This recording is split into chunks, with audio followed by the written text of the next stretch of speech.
नमस्कार मेरे प्रिय दोस्तों, कैसे हैं आप। आशा है कि सतनाम सतगुरु कबीर साहिब की दया से आप और आपका परिवार सुख शांति से इस संसार में अपना समय बिता रहे होंगे। तो चलिए दोस्तों, आपका ज़्यादा समय न लेते हुए मैं और आप सतगुरु कबीर साहिब के चेतावनी को अंके आगे के दोहों की यात्रा पर चलें और उनके द्वारा हमें जो बोला और समझाया गया है उसको समझने का प्रयत्न करते हैं। चलिए दोस्तों, अपनी आज की यह यात्रा शुरू करते हैं। जंगल ढेरी राख की ऊपरी ऊपरी हरियाय, ते भी होते मानवी करते रंग रलियाए। कबीर जी इस दोहे के माध्यम से हमें यह समझाना चाहते हैं कि जब यह जीव अपनी इस देह को त्याग देता है और उसके मरने के बाद उसके इस शरीर की जब मिट्टी बन जाती है तो तब यह मृत शरीर जलने के बाद जंगल में एक राख की ढेरी बन जाता है। तो उसके ऊपर फिर हरी हरी घास उग जाती है। आगे कबीर जी कहते हैं कि इस बात का हमें विचार जरूर करना चाहिए और सोचना चाहिए कि जिस मिट्टी पर आज यह हरी हरी घास उगी हुई है, यह मिट्टी का ढेर भी कभी एक मनुष्य का शरीर हुआ करता था और उस समय यह रंग रास और सांसारिक सुखों का भोग किया करता था। तो कबीर जी का कहने का यही अर्थ है, आज हमारे पास समय है, आज हमें इस बात को विचार कर अपने जीव के उद्धार के बारे में सोचना चाहिए, वरना जब यह समय निकल जाएगा उस समय हमारे हाथ में कुछ भी नहीं रहेगा। जिसको रहना उत घरा सो क्यों जोड़े मित, जैसे घर पर पाहुना रहे उठाए चित।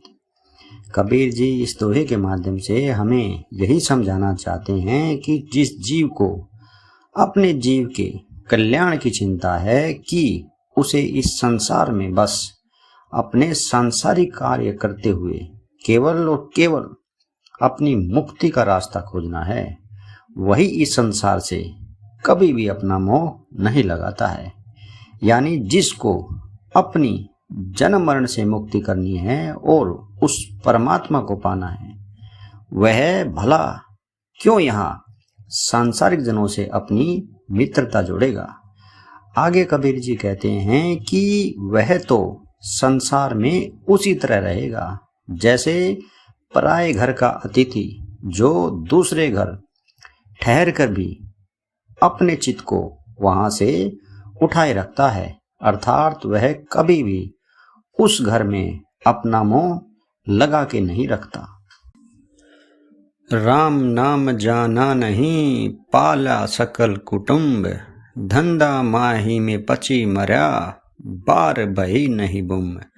कबीर जी इस दोहे के माध्यम से हमें यही संदेश देना चाहते हैं कि यह जीव इस संसार के माया मोह में रमकर इतना बेसुध हो गया है कि उसे अपना असली उद्देश्य तक याद नहीं रहता कि यह मनुष्य देह उसे केवल और केवल इसलिए मिली है कि वह अपने बार बार के जन्म मरण से मुक्ति कर सके और उस परमात्मा को जान सके। परंतु यह मूर्ख इस सब को भूलकर कुल परिवार को ही पालता और उसका पोषण करता रहता है, उसी में अपना सारा समय बर्बाद कर देता है। आगे कबीर जी कहते हैं कि यह जीव अपने जीवन का सारा समय ऐसे ही धंधा करते करते और परिवार रिश्तेदारों के मोह में अपने प्राण त्याग देता है।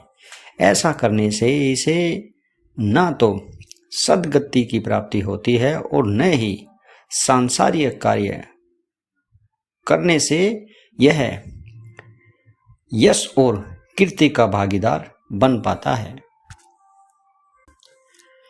क्या किया हम आए के क्या कहेंगे जाए, इत के भय न ऊत के चाले मूल गवाए।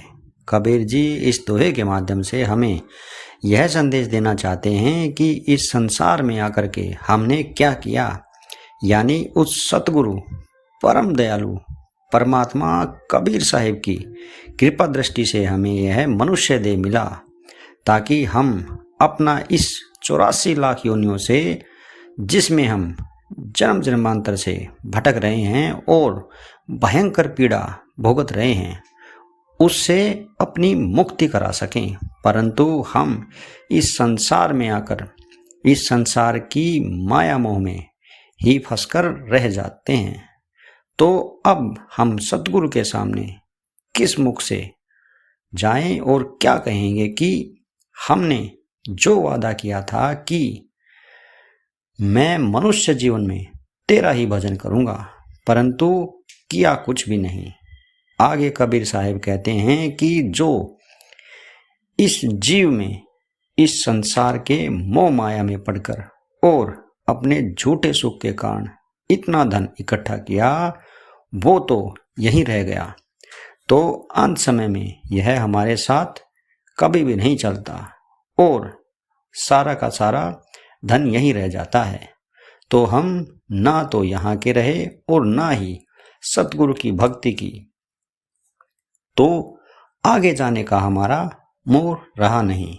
तो जो मनुष्य जीवन का असली मूल था, उसे ऐसे ही गवाकर ऐसे ही संसार से 84 के जन्म मरण में जन्मने के लिए चल पड़ा। तो दोस्तों, आपको आज का ये मेरा वीडियो कैसा लगा? अगर आपको पसंद आए तो आप इसको प्लीज़ लाइक, शेयर और कमेंट जरूर कीजिएगा और मेरे चैनल को प्लीज़ सब्सक्राइब जरूर कीजिएगा दोस्तों। तो नेक्स्ट टाइम फिर मिलते हैं कबीर जी के कुछ ऐसे ही अमृतमयी दोहों के साथ। तब तक के लिए आप अपना ख्याल रखिएगा दोस्तों।